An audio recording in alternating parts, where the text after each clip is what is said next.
So I've had a lot of experience with invasive devices, actually, things like implantable heart pumps, where they actually take over the function of the heart for patients with heart failure. And that really got me initially interested in the idea of hemodynamics, right? Because as a mechanical engineer who thought I was going to work on cars, the idea that the heart is a pump really excited me. And so understanding how that works and sort of the physics behind it was a driving factor for me in my early career. And then I had the opportunity to work in the OR and in the ICU for a company that was doing clinical trials for one of those heart pumps. And that's where I really got all of my medical knowledge. I had no medical training whatsoever. I hadn't even taken a bio class since high school. So I did go back to school and get a master's in biomedical engineering, but it was really the OR and the ICU that were sort of my clinical training ground. And that's when I started to kind of understand the problems that clinicians faced. Because when you're an engineer behind the desk,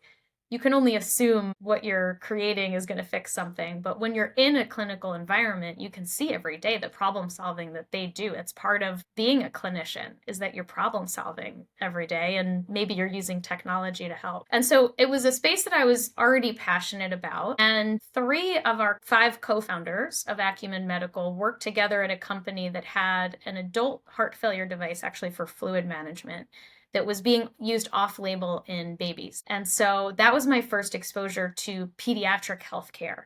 And I went to some of the children's hospitals that were using our technology. And that was really exciting because now I was looking at a whole different level of problem solving because they don't have as much technology. There's very few companies innovating specifically for pediatric patients. And so they have to do a lot of MacGyvering, jerry-rigging, putting things together on their own.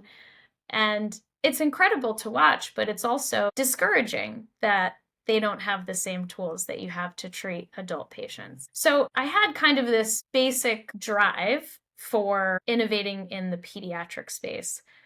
But at the time that David Lerner, our CTO, who, as I said, is the brains behind UltraTrack, came to me with this idea. My son, who had been in the NICU, thankfully for a short time, was in and out of the hospital, and he ended up back in the ICU when he was 4 months old. And the way that happened was we went to our local emergency department. He was struggling to breathe. His oxygen levels were low, and our community hospital said, we can't handle this here. And they put us in an ambulance to the closest academic medical center, which was 45 minutes away. And there, the doctors tried several treatments to get his oxygen levels up, but he wasn't getting better, and he ended up on a breathing machine. And I, as the mechanical engineer in medical devices, was kind of looking at everything in that ICU. What are they using to monitor him?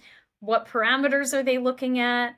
What does this machine do? I was silencing alarms. I was that patient or that parent that the nurses hate because I was playing with things. But I was like, they just don't have the monitoring tools that are required to fully understand what's happening with my son or in general these patients. And so I went back to the team and I said, we have to look at pediatric critical care. And I started interviewing neonatologists, pediatric intensivists, pediatric cardiologists, pediatric anesthesiologists, a lot of different specialties, but in pediatrics, and had an overwhelming response. If you can give us non-invasive cardiac output, how can we help you?